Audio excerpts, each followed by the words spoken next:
সামনেই তো আমাদের হোলি, আর এখন তো রমজান মাস চলছে।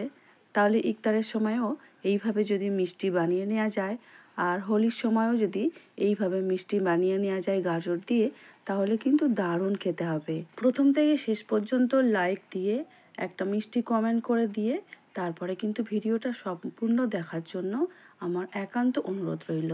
তাহলে চলো রেসিপিটা শুরু করা যাক। আমি গাজরগুলো ছোট ছোট করে কেটে নিয়ে একটা ব্লেন্ডারের মধ্যে নিয়ে নিচ্ছি, খুব ভালো করে পেশাই করে নেব। সঙ্গে দিয়ে দেব লিকুইড দুধ। নমস্কার বন্ধুরা, শ্রাবণীর পাকঘরে সবাইকে স্বাগত জানাই। আজকে আমি বানাচ্ছি গাজরের রসমালাই। গাজর খুব মিহি করে পেস্ট করা হয়ে গেছে।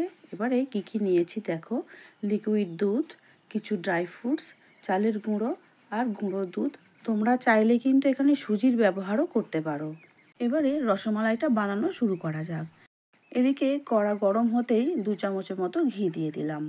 ঘি দেওয়ার পরে খুন্তি দিয়ে খুব ভালো করে চারিদিকটা কড়ার মধ্যে একটু লাগিয়ে নিতে হবে।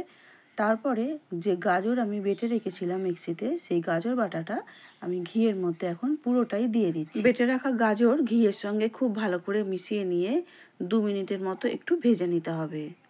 কাছের বা দূরে, দেশ বা দেশের বাইরে যে সকল বন্ধুরা এই মুহূর্তে ইউটিউব চ্যানেল থেকে আমার এই রান্নাটা দেখছো, যদি ভালো লেগে থাকে লাইক শেয়ার সাবস্ক্রাইব করে শ্রাবণীর পাকঘর চ্যানেলটির পাশে থেকে যাওয়ার অনুরোধ রইল।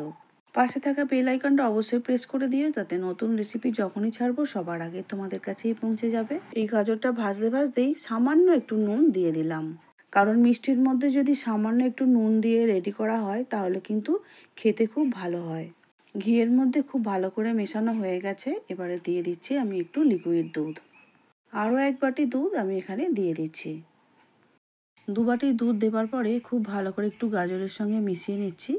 এবারে আমি দিয়ে দেব গুঁড়ো দুধ, আর গ্যাসের জোরটা একদম কমিয়ে দিয়েছি। দিয়ে দিলাম বেশ খানিকটা গুঁড়ো দুধ, ওই 3 থেকে 4 চামচের মতো। দিয়ে খুব তাড়াতাড়ি করে একটু নাড়াচাড়া করে গুঁড়ো দুধটা মিশিয়ে নিলাম। তারপরে এখানে দিয়ে দেব আমি চালের গুঁড়ো, ওই 4 চামচের মতো চালের গুঁড়ো আমি এখানে দিচ্ছি। যদি দরকার পড়ে তাহলে পরে আমি আবারও এখানে চালের গুঁড়ো অ্যাড করব। এবারে আবারও খুব ভালো করে মিশিয়ে নেবার পরে দিয়ে দিলাম পরিমাণ মতো চিনি। চিনিটা অবশ্য তোমাদের স্বাদ অনুসারেই দেবে। লিকুইড দুধ, গুঁড়ো দুধ সবই তো আছে, ওইগুলোও কিন্তু একটু মিষ্টি মিষ্টি ভাব থেকেই যাবে। সেই জন্য চিনিটা একটু বুঝেই দিতে হবে। আর মিষ্টি যদি খুব বেশি মিষ্টি হয়ে যায় তাহলে কিন্তু অতটাও খেতে ভালো লাগে না। আচ্ছা, চালের গুঁড়ো কিন্তু আমি আরও 2 চামচ দিয়েছিলাম, মোট 6 চামচ চালের গুঁড়ো এখানে দিয়েছিলাম। নামানোর সময় আবারও একটু ঘি দিয়ে একটু নাড়াচাড়া করে নিয়ে একটা প্লেটের মধ্যে ঢেলে দেব। আর একটু ঠান্ডা না হলে কিন্তু হাত দেওয়া যাবে না। মিষ্টির জন্য গাজর কিন্তু একদম রেডি হয়ে গেছে। এবারে হাতে ঘি নিয়ে অল্প অল্প করে ছোট ছোট করে যেমন সাইজ বানাবে সেই অনুযায়ী গাজরের মিষ্টিগুলোকে প্রথমে বানিয়ে নিতে হবে। আমি এখানে গোল গোল করে রসমালাইয়ের জন্য রেডি করে নিচ্ছি। আর তোমাদের যদি ইচ্ছা হয় তোমরা একটু লম্বাটে টাইপেরও শেপ দিয়ে বানিয়ে নিতে পারো। গাজরের রসমালাই যদি এইভাবে বানিয়ে নিতে পারো বাড়িতে, তাহলে কিন্তু বাচ্চা বড় সবাই কিন্তু খুব খুশি হবে। কারণ আমিই তো দেখলাম যখন বানাচ্ছি তখন বাচ্চারাই বলে উঠছে যে জেম্মা কিন্তু দারুণ গন্ধ ছেড়েছে, কি বানানো হচ্ছে গো আজকে। তো আমি যেই বললাম আমি আজকে গাজরের রসমালাই বানাবো, তো বানাতে বানাতেই এই মাখা থেকেই খানিকটা করে দিয়ে দিতে হলো ওদের আর তর সইছে না।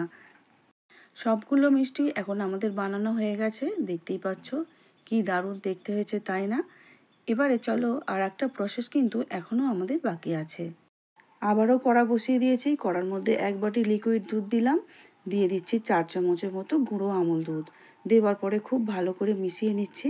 মেশানোর পরে যখনই একটু দুধের মধ্যে বলক চলে আসবে, তখনই যে মিষ্টিগুলো রেডি করেছি সেই মিষ্টিগুলো দুধের মধ্যে দিয়ে দিতে হবে। এই সময় গ্যাসের জোরটা কিন্তু কমিয়ে রাখতে হবে। আমাদের সব মিষ্টিগুলো কিন্তু প্রায় তোলা হয়েই গেছে। এবারে খুন্তির সাহায্যে হালকা করে একটু নাড়াচাড়া করে মিশিয়ে নেব, আর গ্যাসটার জোরটা কিন্তু একটু বাড়িয়ে দেব। দুধের পরিমাণ যদি বেশি থাকে তাহলে ঘন করার জন্য অনেকক্ষণ ধরেই জাল করতে হয়। আর যেহেতু আমার ঘন করা দুধ ছিল আর দিয়েছিলাম গুঁড়ো দুধ, সেই জন্য বেশিক্ষণ আমাকে জাল করতে হয়নি। 3-4 মিনিট খুব ভালো করে ফুটিয়ে নিয়েছি দুধটা। এর মধ্যে দিয়ে দিলাম কিছুটা ড্রাই ফ্রুটস। আর বেশি কিন্তু ফোটাবো না, দেখো রেডি হয়ে গেছে। কারণ দুধ পরে পরে থাকলে কিন্তু টেনে নেবে, তখন খেতে খুব একটা ভালো লাগবে না। আমাদের গাজরের রসমালাই কিন্তু একদম রেডি হয়ে গেছে। এবারে একটা সার্ভিং বোলের মধ্যে কিন্তু আলতো করে নামিয়ে নিতে হবে। দারুণ কিন্তু সেন্ট ছেড়েছে আর দেখতেও কিন্তু দারুণ হয়েছে। দেখেই বলো তো তোমরা বন্ধুরা কেমন বানানো হয়েছে আজকে গাজরের রসমালাইটা। আমি কিন্তু এখন একটা সার্ভিং বোলের মধ্যে আলতো আলতো করে তুলে নিচ্ছি। এইভাবে তোমরাও কিন্তু বাড়িতে বানিয়ে নিতে পারো বন্ধুরা। আর বানিয়ে বলো তো তোমাদের কেমন লেগেছে। আমার বাড়ির লোকের তো খুবই পছন্দ হয়েছে, সবাই কিন্তু এক কথাই বলেছে দারুণ হয়েছে। সবশেষে দেখলাম সবাই এত ভালো ভালো বলছে, আসলে কি খেতে খারাপ হয়েছে? আমি তো বুঝলাম না। তখন ভাবলাম যে নিজে কিন্তু আগে টেস্ট করতে হবে, যদি নিজের ভালো লাগে তাহলে জানবো যে খেতে সত্যিই খুব ভালো হয়েছে। তারপরে কিন্তু আমি নিজেও এক পিস খেয়ে দেখলাম যে দারুণ দারুণ লাগছে, কোনো কথা হবে না এখন। আরও কিন্তু ড্রাই ফ্রুটস কিছু আমি রেখে দিয়েছিলাম ছোট ছোট করে কেটে, সেই ড্রাই ফ্রুটসগুলো এখন এই রসমালাইয়ের মধ্যে দিয়ে দিচ্ছি। তাতে দেখতেও ভালো লাগবে আর খেতেও ভালো লাগবে। তাহলে আজকের মতো আসছি বন্ধুরা। ভিডিওটা দেখে কেমন লাগলো অবশ্যই কমেন্ট করে জানিও। পাশে থেকো এইভাবে, আমিও সবার পাশে থাকবো। সবাই খুব ভালো থাকবে, সুস্থ থাকবে। আমার ভিডিওটা ধৈর্য ধরে দেখার জন্য অসংখ্য অসংখ্য ধন্যবাদ আমার সব বন্ধুকে।